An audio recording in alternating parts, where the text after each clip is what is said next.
Hello friends, வாங்க. என் மகன் நேற்றுலேருந்து back வாங்கி தரலன்னு நேற்றே ஸ்கூல் போகலை. இன்றைக்கி காலையில் எழுந்திரிச்சு அழுதுருச்சு, பேக் வாங்கி தர மாட்டேறாம்மா அப்படின்னு சொல்லி அழுதுருச்சு. கஷ்டப்பட்டு தலை சீவி அனுப்பிச்சி வச்சுருக்கேன். வெளியில் உட்காந்துருக்கு.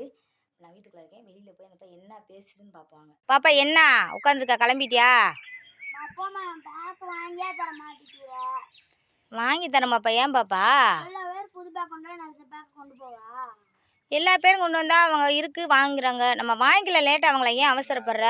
மாமா பேக் கேட்குறோம்ல, நீ என்ன சொல்கிற? வாங்கலாம், நாளை கழிச்சு வாங்கலாம். ஒரு விசேஷம் இருக்குல்ல, அது முடிஞ்ச என்ன வாங்கி தரேன்ட்டு.